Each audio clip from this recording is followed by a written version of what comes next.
Meet Dyumna Madan, a 19-year-old entrepreneur जिसको Ankur Warikoo and Shark Tank India की तरफ से फंडिंग मिल चुकी है and that makes me wonder कि मैं क्या कर रहा हूँ.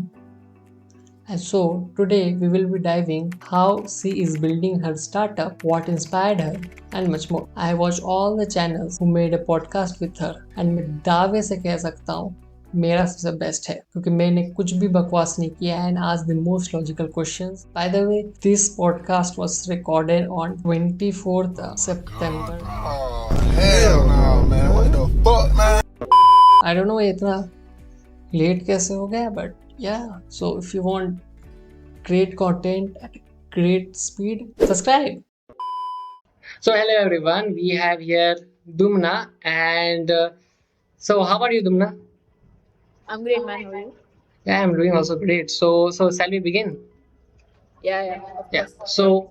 So what is Project Click? Can you explain the business models and everything? In short, it's just near-peer mentorship. But what we mainly assist students with is we believe high school, sort of feels like a Spanish movie without subtitles. कुछ समझ आता है, कुछ नहीं हाँ. आता है. So we want to be, students का elder sibling throughout this journey.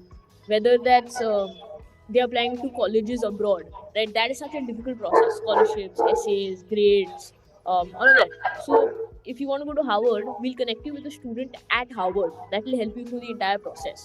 If you want to learn how to build a startup, we'll connect you with a startup founder that's raised 30 crores. That's only 3 years elder than you. That'll help you, from step zero to build your startup. So we help high school and college students do two things. One is apply to college abroad, and second is build passion projects like their first startup, first podcast, first website, AI tool, write a book, etc.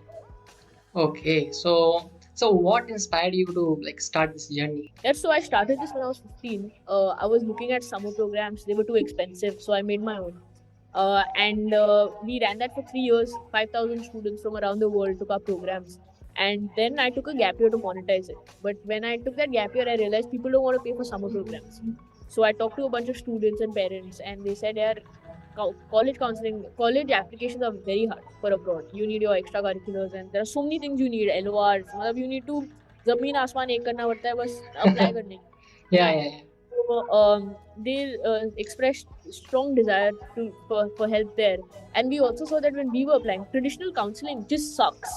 Like Yeah. there is no other way around it. Like it's like a 45, 50-year-old telling me how to get into college when their whole training is just a week-long webinar. Right? There are 10 students under them. They can't give any personalized attention. They're just trying to maximize revenue. So this is everything we're against as a company, and I believe it's just a newer. I don't like how every founder is like, oh, we're creating something innovative. It's gonna change the whole industry. It's not gonna change the industry, but I think the industry needs a little bit of a different perspective. Yeah. Where it's that college students can be better, more dedicated counselors at 1/10 of the price. Okay. So how many mentors are there in your startup right now, and from which university, and how they are better than other mentors? So we have 300 from college and another 200 for passion projects. So these colleges, these are all the best universities, right? You name a university, we'll have them in our network. We have Harvard, Stanford, Cornell, Princeton, Columbia, MIT, UPenn, and then we have IIT and IIM as well. We don't get a demand for India especially, but we have the best universities in Australia, in Singapore, in Hong Kong, in the UK, like Oxford, Cambridge, all of that. We have all of these colleges covered. They help our students with the application process as well as finding the right fit. Like instead of doing 10 hours of Reddit search, why not just talk to a student there, see if what they actually think of college, will you like it? And in terms of our passion project mentors, these are accomplished guys, right? These are people that have been in Forbes 30 under 30. They've been on Shark Tank. They've raised 30 crores. They run a podcast agency. They've published books. They have AI startups. So these are the top of the top, and all our mentors are under 25. This is the commitment we make, that all our mentors are under 25. They'll be your elder sibling through this journey, and I think that's what really differentiates us in terms of USP. Tomorrow you can start the startup, right? But it's just there is no crazy barrier, right? But it's just that our mentors differentiate us, and our commitment to quality and cost effectiveness is what differentiates us. Okay. So you talk about quality right now. So how do you find right mentors from your program and to expertise quality and to ensure quality and expertise? Like Ankur said that people can be biased about their opinion. Like topper का अलग experience होगा, वही backbencher like they don't care about studies. So how do you choose your mentors? Correct. So that is about right fit, right? When people ask my opinion about college, that we get a very small percentage. That's like 1% of our revenue goes towards right fit. Most of it is for college applications, right? When you look at the college. So for that, when it comes to qualifications, how do you know your counselor knows anything about the process, right? They've gone through an MIMS, they're helping you get into a Harvard. What is the match there? But all our mentors, like if you want to go to Harvard, we will pair you with a Harvard student that has been through the entire process. So quality का तो question ही निकल जाता है, right? Off the bat, because they've done the process, they've written the essays, they got into that college, especially only 1 to 2 years back, right? So they know what the admission committee is looking for. The quality remains top notch because they're at the top of their game right now. Okay, so जहाँ तक मुझे मालूम है, Project Play used to be a summer camp. Then it pivoted to one-to-one mentorship. So how does that affect the business right now? And like, are you gaining any profits? Like, can you break down the margins? Yeah, of course. So look, for the first 3 years when we ran the summer camp, we made no money. Right? We lost a little bit, like website costs and all, maybe 5-10,000. Not a lot, but we weren't making money. When we shifted to one-on-one mentorship in June, we made our first rupee, and we've been profitable throughout. Okay. Yeah. And then margins, like margin, yeah, the thing is we give most of it to our mentors. All we do is we retain some money right now to we want to ensure that mentors are getting fairly compensated. The minimum wage here is about 1,600 rupees per hour, which is very high, right? Yeah. So yeah, we try to give 70 to 80% to our mentors, and then whatever that cut may be, depending on like we have some website costs right now. We're just starting, so we just save. We reinvest all the money back in the business. It's not like me or my co-founder are taking any money out. So we give most of it to our mentor and retain some for, like, we're building a new website and tech costs, and maybe team costs, marketing costs. We want to experiment with that, and we want to start applying to schools as well to present this there. So these are the costs we retain, but yeah, decent margins. Okay, so like you started your business in 2020, right? Yeah. So like, what feedback have you received from initial users, and how does it shaped your approaches till now? Yeah, a lot of things was that out of the 5,000 students, we had like 1 to 2,000 from Egypt, right? Okay. Very. So now what would happen is these group classes were like 100 kids, and they would message me after the class saying the English is too much, right? Okay. How do we can't understand what they're trying to say, which makes sense, right? You should. I believe there is nothing more effective than one-on-one mentorship. So that's the biggest feedback we got, that cohort systems are just flawed. We haven't seen a good cohort done. We will strive towards it, we will strive to make one eventually, but we have not seen cohorts done well. They are not effective. They are a cash grab at this point, right? So that's the biggest insight we got, that we have to shift to one-on-one mentorship. Second insight we got was, again, like I said, applications are hard. A lot of people would ask me, how do I write a research paper? I'm looking for a startup. I'm looking to build a startup. How do I learn marketing? Just stuff like that. Where it's like, yeah, instead of doing 40, 50, 60 hours of learning, why not condense that into 4 from someone who's already done this? So they know all the pitfalls, right? Yeah. They know ki kyun nahi dekhna chahiye. They know this video is redundant. They know these practices are useless. So why not gain from expertise, right? Yeah. Okay. So okay. What strategies are you employing in the market for both students and mentors? Yeah, strategies. There's no like master plan. It's just, see, right now. Like there is no like marketing plan, anything. Marketing plan, you found me from Instagram, no? Yeah. Everyone finds me from Instagram. Everyone finds Project Play from Instagram. So that is our biggest. I feel like if someone's listening to this podcast and they've come till this point, the biggest thing you could do if you want to build a startup is have a personal brand. There's nothing like it. It is an insane tool. I think that's the biggest strategy, I guess, that we have Yeah. deployed all of our money. Um, we're going to do 2.5 lakhs in revenue soon. So all of Okay. that money has come Like from. monthly or yearly? So I'm saying in the past 3 months, we're Okay. going to cross 2.5 lakhs, but we're coming to a point where we'll be doing about 1.5 to 2 a month, Oh, from next. So all of that has come from project, from Instagram, right? Instagram and LinkedIn, uh-huh. which is pretty crazy to me, right? So that's a strategy. Other than that, again, it's just always there is two things in our mind is like, how can we keep this the highest quality, and actually convince parents that this is a good alternative to traditional counseling, a much better alternative, in fact, I believe. Like, we have students now signing up with us for 10, 20, 30 sessions at a time, for the next 2 years of their lives, which is a great responsibility they're entrusting on us. So we want to make sure we keep delivering on it. And again, how to just keep it as cost effective as possible, continue doing market research there. Yeah, so how many students are there right now? Like, See, the thing is, there is a high churn in this business as well. So we get a lot of new customers every month, but then they only need maybe one or two consultation sessions. In terms of that, we've served almost 100 students so far, but okay. more than that, actually, I think 150 students. But yeah, that's another thing we're trying to figure out, how to sort of retain more customers, because another mentality is that they are, which I mean, I would also feel that if I've had one session with a mentor, I can now do it myself. Which does not Hmm. happen. So after a month or two, they'll come back to us. Hmm. So we're just trying to figure out how to keep that retention from the start. Okay. Before going to the Master Union, have you gone to other VC firms for funding? And if yes, then what was your experience? I mean, I did 10 entrepreneurship competitions. I won 20,000 at a Clever Harvey competition. I won another 10 at Quest. Okay. Uh, I won another 10 at my school. So I won like stuff like that. I won like 50,000 rupees around in competitions, but those are pretty easy to get. So no like funding. Okay. So you have not like visited me. No, we haven't raised anything. No, because मैंने एक video देखा जहाँ पे you talked about pitch decks, so that's why I thought.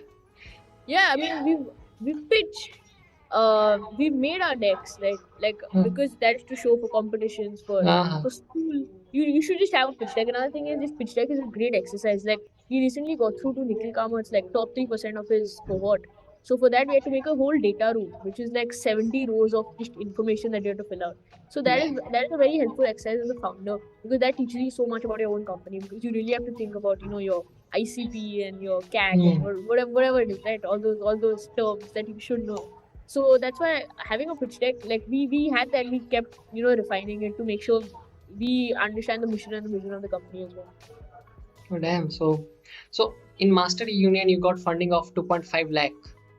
Yeah. But it was not informed like it was a like for against like equity or it was a grant. It was not Grant. informed. So what was it? Grant. Grant. So okay. So like, yeah. Okay. So what challenges have you faced in building the startup and how do you overcome them? The thing is, all the problems we have faced have been solved by just trying to solve it for long enough, like just not giving up. But like, I think a small problem I face is यार, लोग मेरा चेहरा देखते हैं मेरा ये 12 साल का बच्चा क्या कर रहा है, तो just taking seriously as a teen entrepreneur is hard. But yeah, that it's fine. You just build credibility enough, you get enough customers, people start listening to you. It's like you almost grow an inch taller, right? With your credibility that you have. So that's no like struggles so far. It's just been a lot of work, which is, I feel like that's a privilege to be able to run a startup as well. So what specific skills or knowledge have you gained from this entrepreneurial journey that you couldn't have learned in a traditional classroom? Yeah, you learn nothing in a traditional classroom. First of all, that is a strong belief of mine. I'd like to have my own school one day, because I just don't believe in the traditional educational system. Even though I've seen all the boards, right? I've been in ICSE, I've been in IB as well. I just don't enjoy them personally. So I feel like my biggest learnings were on the sports field more than entrepreneurship. Like, sports, you learn to just not give up. I think that's come to me in entrepreneurship. If you just stick there long enough. Like, I remember we had a game, we lost the game. Then we met Okay. a team in the finals, but we beat that team. be in the final. So that was just the thing here. Even if you lose one day, it's not necessarily true that you lose the next day, which is something I feel like that's the biggest thing I employ in entrepreneurship as well. Like there are days where you make 10 sales calls, all of them will fall through, and then the next day you don't know how. Like we had one week, right? A target we have in mind is we keep doubling our revenue each month, right? So one thing that we were facing was our revenue this month was very stagnant for the first week and a half, and me and my co-founder were like, shit, what are we doing wrong? And then the next 3 days, we hit our targets that we were supposed to, because all that no's from the week and a half, 4 of them converted, and it's like you're back on target again.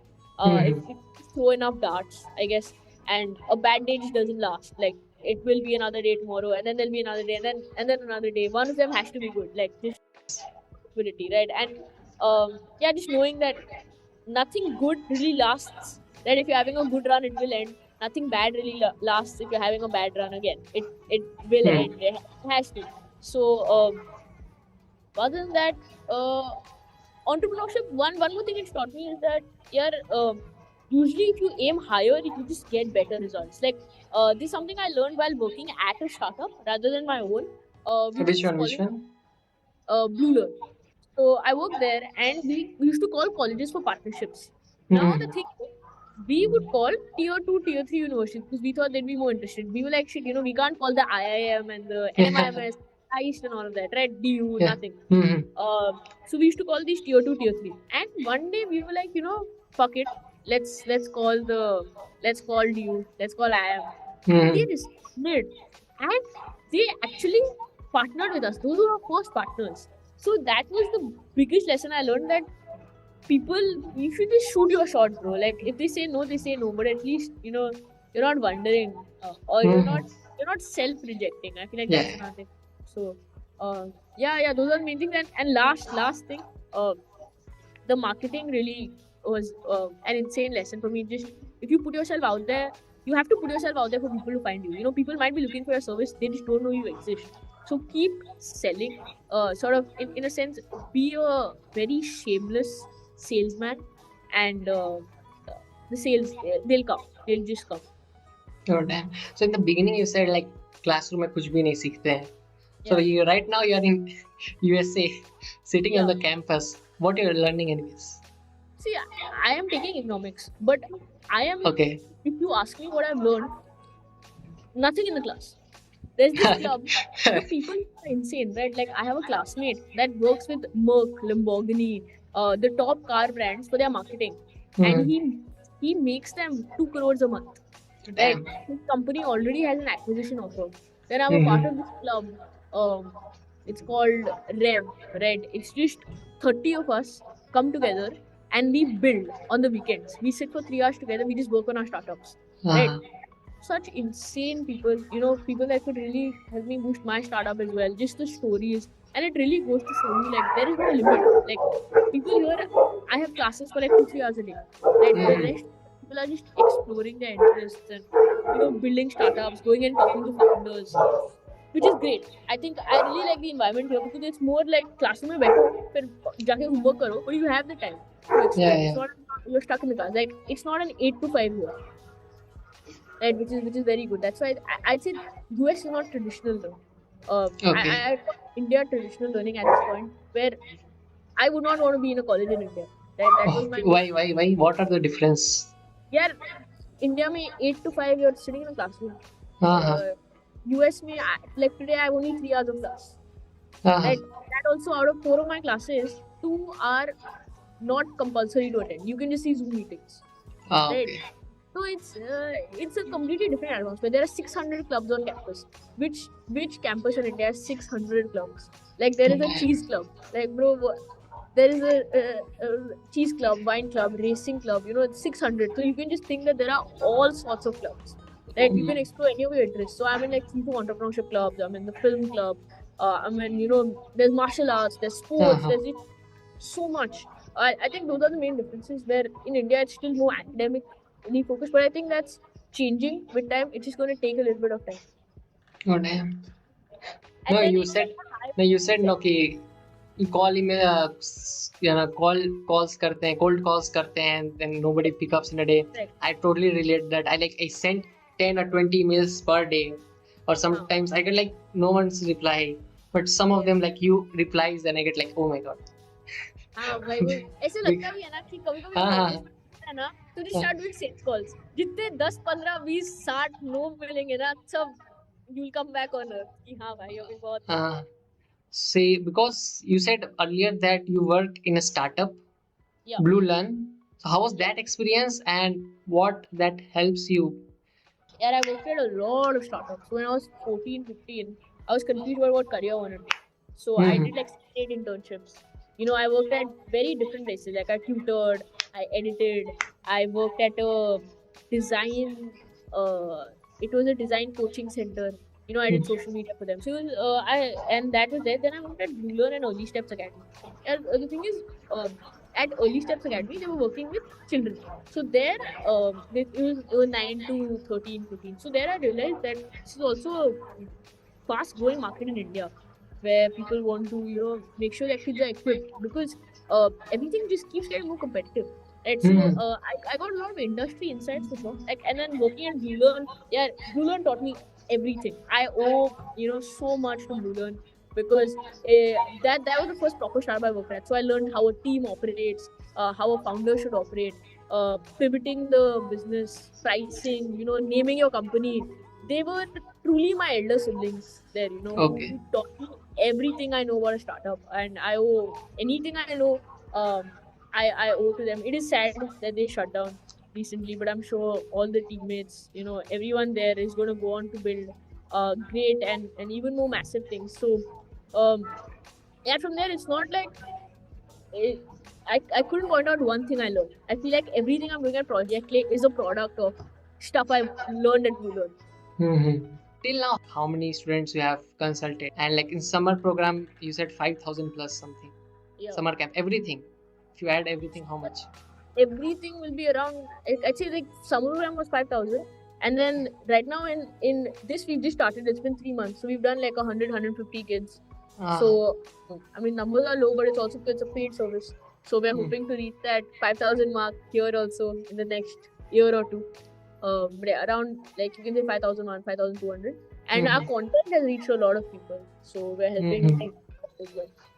We want to continue expanding on the content as well, driving more leads from there. So in last, what do you want to say about like someone is building or who wants to build or who wants like to do their own stuff? What do you want to say about them? Like any tips or? Yeah, I think one thing is that if there is a solid takeaway to take from this, just build a personal brand. Right? I feel like 95% of startups fail, but your personal brand will stick with you. Right? Like, if you're able to build an audience that cares about you and the products you build, that's a, you know, you don't have to pay for marketing. There's just so much you recover. So I think that'd be my main tip. And then second is that if everyone's going to tell you at the end, you just start. You figure everything out on your own. You don't need a solid plan. You just need to make that commitment, to take that first step, divide it up into steps, take that first step. But yeah, those are the two main.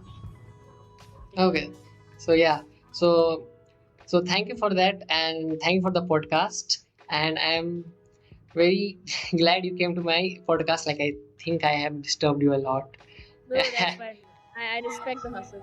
No man, like people like reject who they 66 subscribers, they reject, and I don't get people. I want to start a podcast channel. So can you just say so like and subscribe to my channel? Yes, you want me to say it here? Yes, you can see now. Guys, I welcome this channel. It's Bango, and I think as he gets more comfortable with everything, he's gonna make solid interviews. He'll be really comfortable as well. And I'll be tuning into your podcast as well. So guys, do like, share, and subscribe. Great stuff coming up. Yeah. जब मेरा channel grow हो जाएगा, I will call you again. Done, man. Definitely, I will call you. Yeah. Perfect. So yeah. Thank you so much, guys. Thank you. Great video. Make sure you like and subscribe the video. It helps a lot. And मैं जल्दी अब video upload करूँगा. मेरा promise है. एक बार करके तो देखो. Dyumna Madan. No video set down now. I can say that with guarantee.